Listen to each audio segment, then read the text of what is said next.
درد و سوز کی کیفیات سے بھرپور کلام سید الساجدین حضرت سیدنا امام زین العابدین علیہ السلام آپ کا کلام پیش کرنے کی سعادت حاصل کر رہے تھے۔ برادرم خالد حسنین خالد صاحب، حضرت گرامی، مجھے وہ منظر یاد آ رہا تھا کہ جب آپ کے ختم شریف کی محفل میں یہ کلام شریف پڑھا جا رہا ہوتا تو آپ میں سے اکثر ساتھی اس بات کے گواہ ہوں گے کہ ہمارے شیخ کریم حضور ثانی مہر علی وارث غوث جلی حضور قبلہ پیر سید شاہ عبد الحق گیلانی قدس سرہ النورانی آپ مسلسل اشکبار ہوتے، اور جب حضرت امام پاک کا نام مبارک آتا تو آپ کا سر مبارک جھک جایا کرتا تھا۔ اتنی بڑی شان اللہ نے رسول اللہ صلی اللہ علیہ وسلم کے اس وارث کو عطا فرمائی۔ تاریخ کا ایک مشہور واقعہ ہے اور حضرت قبلہ عالم نے بھی اس کو بیان فرمایا ہے، ملفوظات مہریہ کے اندر موجود ہے کہ اموی بادشاہ حج کرنے کے لیے آیا، غسانی وزیر اور عمراء اور دوسرے لوگ اس کے ساتھ تھے وفد میں، ان پر داد و دہش کرتا ہوا، انعامات کرتا ہوا، سب کو لے کر جب کعبۃ اللہ میں آتا ہے تو حجر اسود تک پہنچ نہیں پاتا کہ لوگوں کا رش ہے، اور سائیڈ پہ کرسی لگا کے بیٹھ جاتا ہے انتظار میں کہ تھوڑا سا ہجوم ختم ہو تو پھر حجر اسود کو بوسہ دیا جائے۔ وہ غسانی بادشاہ بھی اس کے ساتھ بیٹھا ہوتا ہے اور دوسرے عمراء اور وزراء بھی۔ تو اتنے میں مطاف کے اندر حضرت سیدنا امام زین العابدین علیہ السلام قدم مبارک رکھتے ہیں، تو جیسے ہی آپ وہاں جلوہ افروز ہوتے ہیں تو کعبہ شریف تک دو رویا لوگ ہاتھ باندھ کر کھڑے ہو جاتے ہیں، راستہ چھوڑ دیتے ہیں اور امام پاک تشریف لاتے ہیں، حجر اسود کو بوسہ دے کر طواف شروع کرتے ہیں تو سارے اہل اسلام آپ کے پیچھے طواف میں شریک ہو جاتے ہیں۔ وہ غسانی بادشاہ یہ منظر دیکھ کر حیران ہو کر اس اموی بادشاہ سلمان بن عبد الملک بن مروان اس سے پوچھتا ہے کہ یہ کون ہے؟ تو وہ خوف کے مارے، جو خوف ہر زمانے میں ان بادشاہوں کو اور اس جیسا مزاج رکھنے والے لوگوں کو آل محمد سے رہا کہ کہیں ان کی شان اگر ہم بیان کر دیں تو ہماری شان نہ ختم ہو جائے،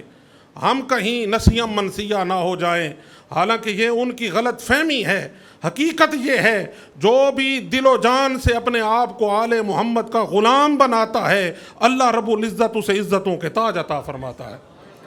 تو اس نے سوچا کہ بھئی میں اگر اسے بتاؤں کہ یہ تو امام حسین علیہ السلام کا شہزادہ ہے، یہ تو رسول اللہ کا وارث ہے، یہ تو قیامت تک آنے والے حسینی سادات کا یہ باپ ہے، سلسلہ نسب یہاں تک پہنچے گا، یہ اتنی شانوں والا امام ہے، اگر یہ بتا دیا تو میری ساری جو شان و شوکت ہے وہ ختم ہو جائے گی۔ تو وہ اموی بادشاہ کہنے لگا کہ میں اسے نہیں پہچانتا۔ تو اسی کے ساتھ وفد میں آیا ہوا ایک عربی شاعر تھا، فرزدق مشہور شاعر تھا، قادر الکلام شاعر تھا، آیا اس کے ساتھ تھا، اسی کے وفد میں آیا تھا، وہی اسے حج کروانے کے لیے لایا تھا، لیکن وہ محب اہل بیت تھا،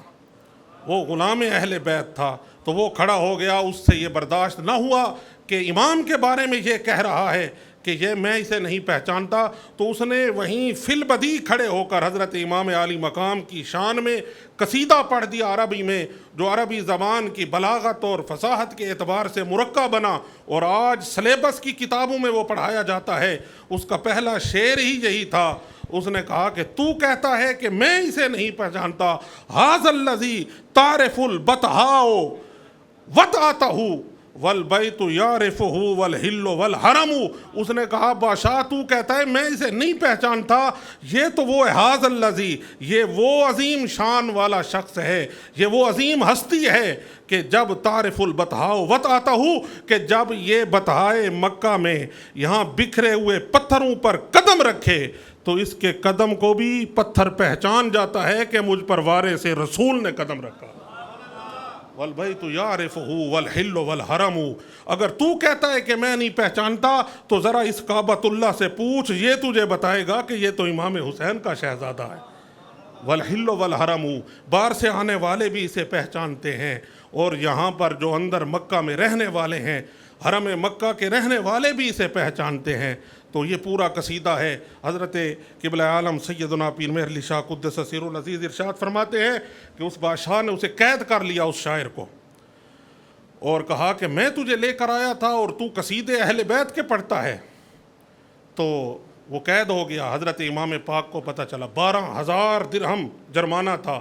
آپ نے اس کی طرف بھجوایا، فرمایا کہ یہ جرمانہ ادا کرو اور آزاد ہو جاؤ۔ جب وہ اس کے پاس لے گئے تو اس نے کہا کہ میں نے فقط اللہ کی رضا کی خاطر اور سرکار دو عالم صلی اللہ علیہ وسلم کی خوشنودی کی خاطر آپ کا قصیدہ کہا ہے، میں نے کسی دنیاوی لالچ کی خاطر، درہم و دنانیر کی خاطر یہ قصیدہ نہیں کہا۔ تو اس نے واپس کر دیے۔ تو حضرت امام پاک نے دوبارہ وہ بھجوائے اور آپ نے ارشاد فرمایا تمہارے اخلاص پہ ہمیں پورا بھروسہ ہے،